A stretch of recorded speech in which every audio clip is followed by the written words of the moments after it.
દાખલા નંબર 33 એક ખોખામાં 1 થી 90 સુધીની સંખ્યાઓ લખેલી 90 ગોળ તકતીઓ છે।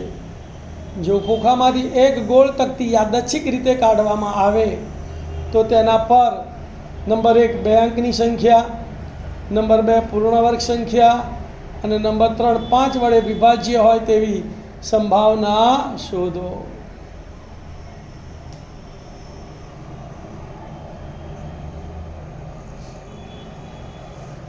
ધ્યાન આપો ભાઈ, સાવ સહેલો દાખલો છે। એક ખોખામાં 1 થી 90 સુધીની સંખ્યાઓ લખેલી 90 ગોળ તકતીઓ છે। માટે પ્રયોગના શક્ય કુલ પરિણામોની સંખ્યા કેટલી આવશે? 90 તકતીઓ બરાબર। પહેલો દાખલો, તકતી પર 2 અંકની સંખ્યા હોય તેની સંભાવના ધારી લેવાનું। ધારો કે ઘટના a બરાબર લાઈન પર લખવાનું, તકતી પર 2 અંકની સંખ્યા હોય ને બદલે લખવાનું છે। તો 2 અંકની સંખ્યા એટલે 1 થી 9 તો 1 અંકની સંખ્યા છે, એટલે 10 થી માંડીને 90 સુધીની તકતીઓ બરાબર ને। તો માટે ઘટના એ ઉદ્ભવવાના પરિણામો તો કેટલા આવશે? 10 11 12 ડેશ 90 સુધી।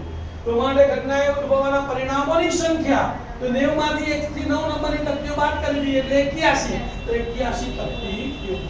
હવે સૂત્ર લખીશું, P of A બરાબર ઘટના એ ઉદ્ભવવાના પરિણામોની સંખ્યા છેદમાં પ્રયોગના શક્ય કુલ પરિણામોની સંખ્યા 81/9। 9 81, 9 9 ઉડી ગયા, કેટલા વધ્યા? 9 દશાંશ બી જવાબ લખી શકો તમે, અથવા 0.9 જવાબ પણ લખી શકો। તો માટે P of A બરાબર 0.2। બીજો દાખલો, તકતી પર પૂર્ણ વર્ગ સંખ્યા હોય તેની સંભાવના ધારી લઈશું આપણે। પહેલા ઘટના A ધારેલી, હવે ઘટના B ધારવાની। ધારો કે ઘટના B બરાબર તકતી પર પૂર્ણ વર્ગ સંખ્યા છે, તો માટે ઘટના B ઉદ્ભવવાના પરિણામો શોધવા પડશે। પૂર્ણ વર્ગ સંખ્યા એટલે 1 નો વર્ગ 1, 2 નો વર્ગ 4, 3 નો વર્ગ 9, 4 નો વર્ગ 16, 5 નો વર્ગ 25, 6 નો વર્ગ 36, 7 નો વર્ગ 49, 8 નો વર્ગ 64, 9 નો વર્ગ 81, 10 નો વર્ગ 100। તો વધી ગયા, આપણે 90 સુધી લખવાના છે એટલે છેલ્લી સંખ્યા આવશે 81। તો પૂર્ણ વર્ગ સંખ્યાઓ કઈ આવી? 1 4 9 16 25 36 49 64 અને 81। કેટલી આવી ગણી કાઢો? 1 2 3 4 5 6 7 8 અને 9। તો માટે ઘટના B ઉદ્ભવવાના પરિણામોની સંખ્યા કેટલી તકતીઓ આવશે? 9 તકતીઓ।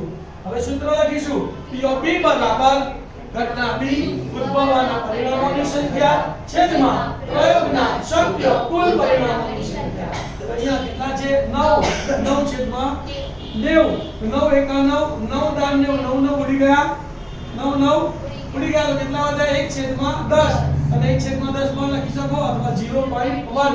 તો માટે P of B બરાબર 0.1। ત્રીજો દાખલો, તકતી પર 5 વડે વિભાજ્ય હોય તેની સંભાવના ધારી લઈએ। A B હવે C લઈશું। ધારો કે ઘટના C બરાબર તકતી પર 5 વડે વિભાજ્ય સંખ્યા છે।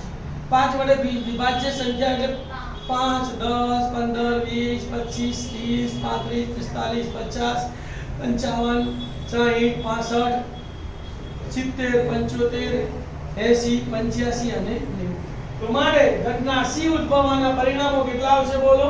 5 10 15 20 25 30 35 40 50 60 65 70 80 85 90। ગણી કાઢો, 1 2 3 4 5 6 7 8 9 10 12 13 14 15 16 17 અને 18। તો માટે ઘટના C ઉદ્ભવવાના પરિણામોની સંખ્યા 18 તકતીઓ।